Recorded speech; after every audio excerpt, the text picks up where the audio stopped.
This is the Angels Postcast, your instant game reaction for the Los Angeles Angels. Part of the Locked On Podcast Network. Your team every day.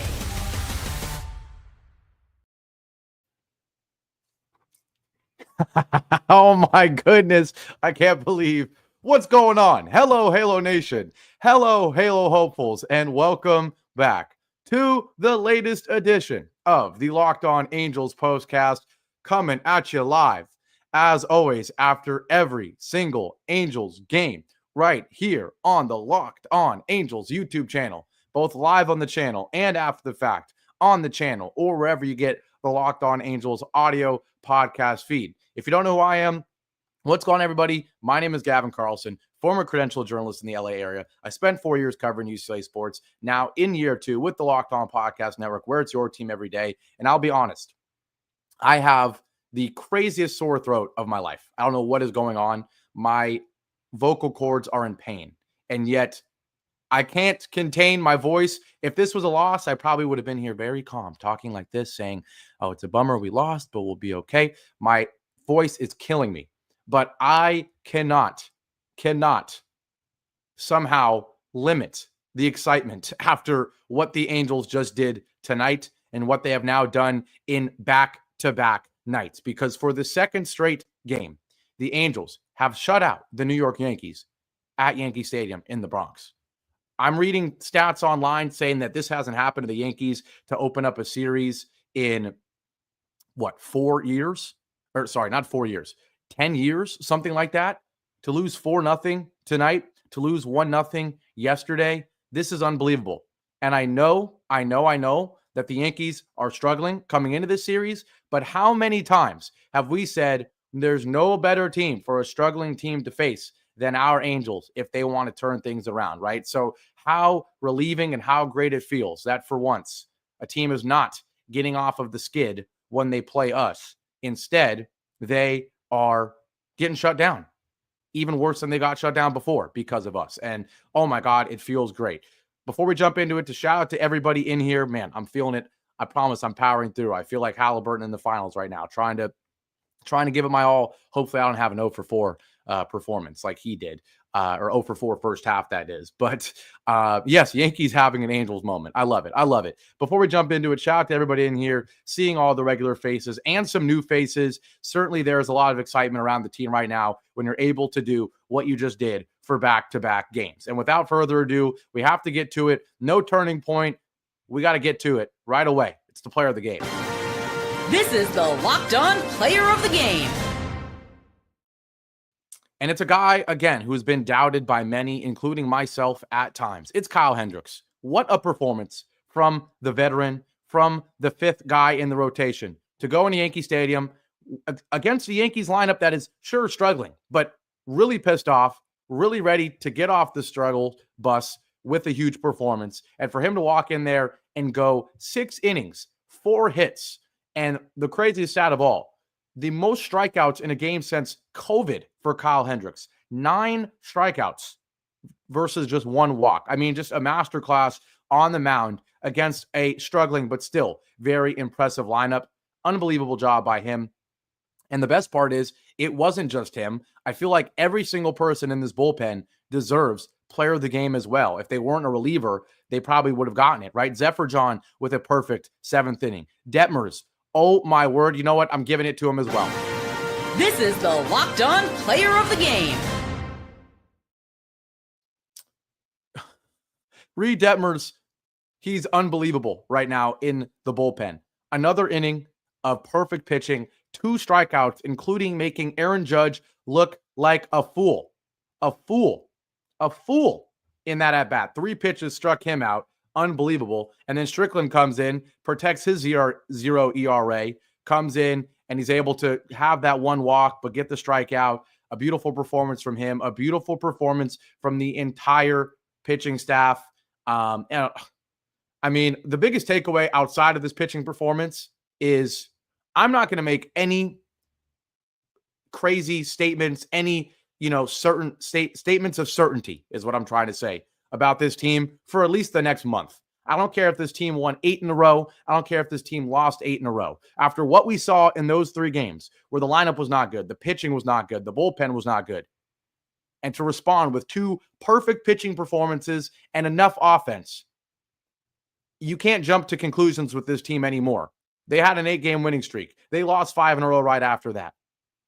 If that wasn't enough of an evidence, starting 8-4 and then losing a bunch after that, if that wasn't enough proof, what we've done here in these last 5 games, losing all 3 against the Orioles and then shutting out the Yankees in back-to-back games in New York, that should be enough for everyone to agree. We cannot jump to conclusions. We cannot make statements of certainty right now and really in the near or distant future with this Angels team. They make no sense, but for now, we just have to celebrate and embrace what we're seeing from this team. Again, Ron Washington deserves credit, and we rarely say it.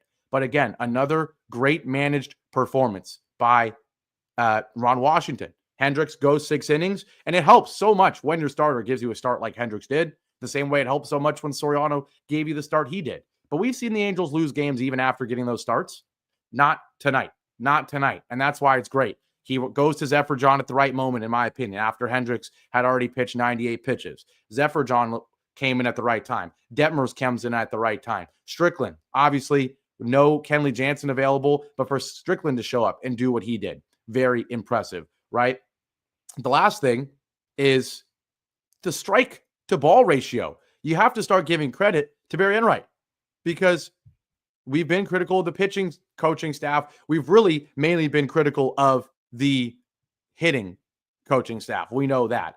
And Johnny Washington, it's not like he's shocked anybody, with what we've seen recently from the team. But you certainly have to give Barry his credit with what we're seeing from this pitching staff to make the adjustments that they have. Reid Detmers really just had a performance where he threw 3 balls in an entire inning.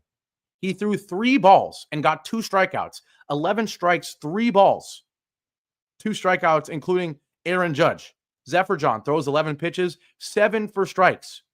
Kyle Hendricks, 70 of his 98 pitches are strikes, right? So, oh my goodness, does he deserve credit? Does the pitching staff deserve credit? And how huge have they been to open up this series? We'll talk about it after the break about how suddenly, just like that, this becomes a road trip of hope to a road trip disaster to now a road trip that could be a huge net positive on the season, right? Could be unbelievable. So, oh my goodness. Feels great. The lineup. So we saw something from the lineup that we normally don't see. And that's, you got enough runs in 3 different innings, despite not having the long ball. Think about it. Just 1 extra base hit in this game. The Angels still strike out 13 times, because even in a win, they're going to strike out 13 times. They're only going to get on via the walk once in this game. Only 1 extra base hit, but to still string together 4 runs in 3 separate innings. It wasn't a fantastic performance, but certainly good enough on a night where it's another pitching duel. Let's not act like the lineup is cooking right now after what we saw yesterday and today. But there have been plenty of games where the pitching staff did what it did tonight, and the Angels lineup, I mean, look at yesterday, perfect example of saying we're not even going to contribute at all unless we get a solo shot, right? So for them to not need the home run to get a couple runs on the board, huge. And I was pissed off that Soriano didn't get a win yesterday with the performance he gave, but Kyle Hendricks, the guy's been criticized so much by so many. We forget that he is the number 5 in our rotation. We forget that we can't expect anything better than a sub-5 ERA, let's be honest. For him to have 5 wins already on a team where not a lot of guys have 5 wins, right? Are they all deserved? No, but certainly he deserved the win tonight, and I feel good for him. I feel happy for him, and the vibes got to be very, very high in that Angels clubhouse. We're going to take our break. When we come back, we're going to talk a little bit more about the way the Angels scored runs tonight, because it wasn't just base hits. It was timely hitting. It was the right amount of small ball. Some clutch guys came through in this one. The vibes are really good with this team right now after just 2 wins. And we'll preview tomorrow's game. Can the Angels clinch a series win tomorrow? Can they set up a 4-game sweep opportunity on Thursday? We'll talk about all of that after our break here. On what? On the Locked On Angels Postcast. I'll be right back. Now, today's show is brought to you by FanDuel, because why the heck not? Why the heck not? The NBA playoffs are in full swing. We certainly know that. And now there's never been a better time to get in on the action. Game 6, I believe, is Thursday. I've got the Pacers surviving in Game 6 as long as Halliburton is healthy. If he's not healthy, give me the Thunder. Either way, I think the Thunder are winning the NBA Finals, just like I predicted coming in. But whether it's a game-winning shot, like a Tyrese Halliburton jumper, a breakout player, like an Andrew Nemhard, or really a Jalen Williams in this series, there's never been a better time to get on the action, because FanDuel makes it easy to stay in the game before tip-off and live. Player props, performance trends, same-game parlays. With all that, fans have more ways than ever to play smart and win big. So if you're new to FanDuel, it's the perfect time to sign up. Head to FanDuel.com and place your first $5 bet. If it wins, you'll get $200 in bonus bets. Make every moment more with FanDuel, official sports betting partner of the NBA. And today's show is also brought to you by Supply House. Get the supplies you need from the site made for the skilled trades, Supply House. Whether you're into plumbing, HVAC, or electrical work, Supply House is the reliable way to order products online. Their easy-to-use website is packed with helpful resources and the latest product info to help you get the job done right. Plus, with a complete inventory of over 200,000 parts from 400 plus top brands, you'll find exactly what you need delivered fast from coast to coast. Need help with an order? Supply House offers expert support and industry-leading service, so you'll always talk to a real person. And for trade pros looking for an extra edge, their free Trade Master program offers exclusive perks like a dedicated phone line, free shipping, and discounts on every order. Thousands of skilled professionals are already taking advantage. Now it's your turn. Join the Trade Master program today at supplyhouse.com/TM and start ordering plumbing, HVAC, and electrical supplies with just a few clicks. Plus, use promo code SH5 for 5% off your first order. That's supplyhouse.com.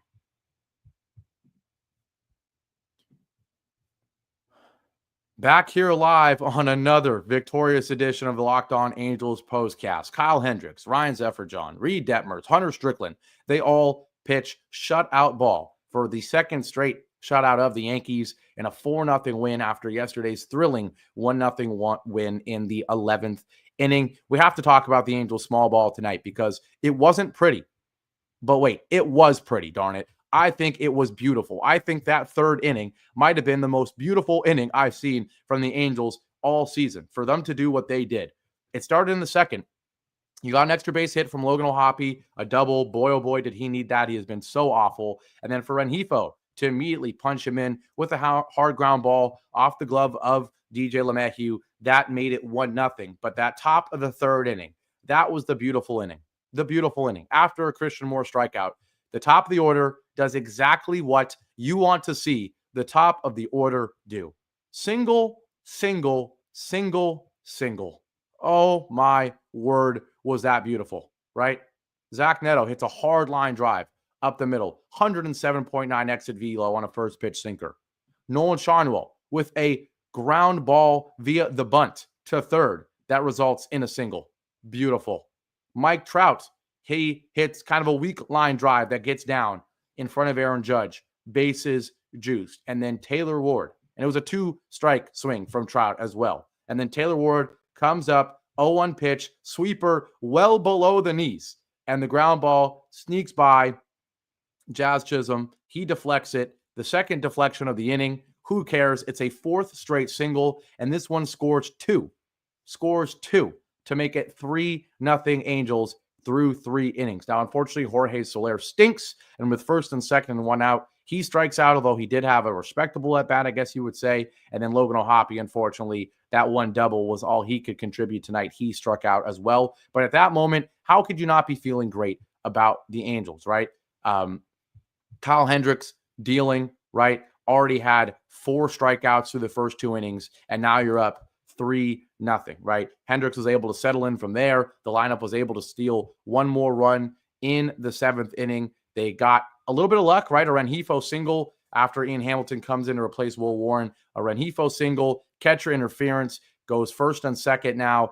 Christian Moore, you got to give him his credit, right? Is he having stellar performances so far as an Angel? No. But is he doing respectable things? Is he showing different skills in each game? Yes. The contact, the speed, the glove, the arm yesterday. Today, the sack bunt being executed, something that no one on the Angels seems to be able to do, right?